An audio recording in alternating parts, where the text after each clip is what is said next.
Bismillahirrahmanirrahim.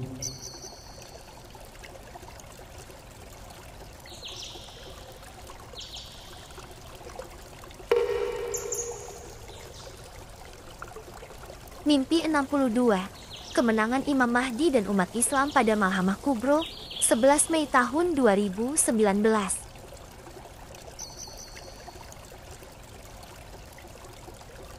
Aku bermimpi sedang berada di sebuah rumah sakit bersama seorang pemuda yang dimimpiku sebelumnya, yakni mimpi 59 menyongsong Imam Mahdi, sang khalifah akhir zaman. Di rumah sakit ini aku juga sedang bersama banyak orang. Yang kurasakan kami adalah sebuah kelompok besar yang telah mendapat kemenangan.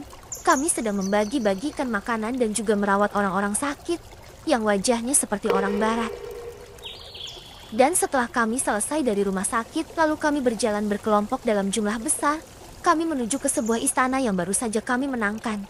Tapi kami memenangkannya bukan dengan cara kekerasan. Aku melihat, di depan istana itu bendera Inggris sudah diturunkan dan dibiarkan di bawah tiang. Lalu, kami memasuki halaman istana itu.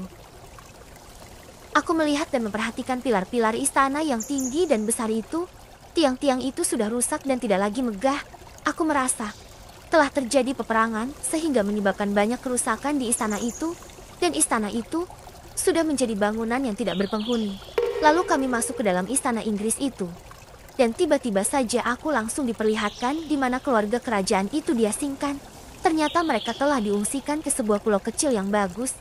Aku melihat Ratu Elizabeth membuat tempat itu seperti istana kecil untuk keluarganya. Ada banyak taman dan rumput hijau ditanam di tiap permukaan tanahnya hingga ke pantai. Aku melihat banyak burung dan unggas lain ada di taman itu. Dan semuanya berwarna putih. Ada juga burung berkaki jenjang flamingo dan juga angsa putih. Keluarga kerajaan itu hidup menyendiri dan kami tidak mengganggu mereka. Meskipun mereka sudah kalah. Tapi kami tidak membunuh mereka. Rakyat mereka sudah tidak lagi menjadikan mereka sebagai penguasa, dan keluarga kerajaan itu kini telah terasing. Dan tiba-tiba saja aku sudah mendapati diriku kembali berada di dalam istana tadi.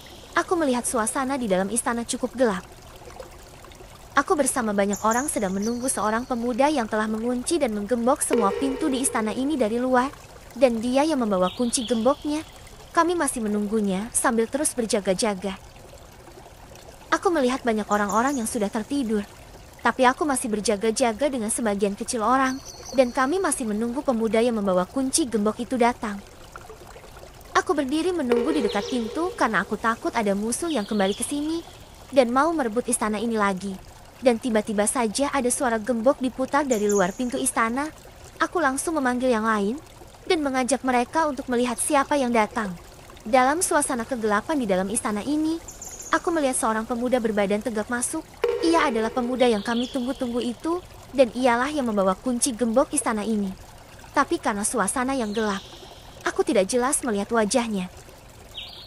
Lalu pemuda itu berkata pada kami, kita telah berhasil menguasai Inggris dan Konstantinopel. Kami semua serentak mengucapkan alhamdulillah dan bersujud syukur. Dan pemuda itu berkata lagi, tinggal selangkah lagi. Lalu kami semua keluar dari pintu menuju ke halaman istana. Ternyata hari sudah pagi, tapi aku sangat heran karena istana ini sudah berubah. Istana ini sudah kembali berdiri tegak, mulus dan indah.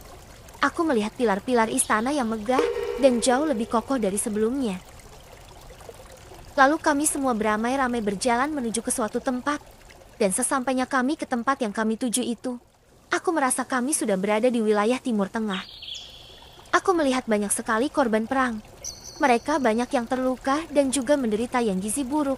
Mereka sangat kurus, bahkan tinggal kulit pembalut tulang.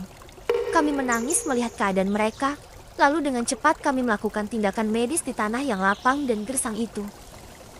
Kami membagi tugas di antara kami, ada yang mengobati mereka, ada yang memberi semangat, dan ada yang memberi pakaian. Aku sedang menyuapi seorang anak yang gizi buruk. Anak itu terus melihatku dengan senyuman haru. Lalu, aku terbangun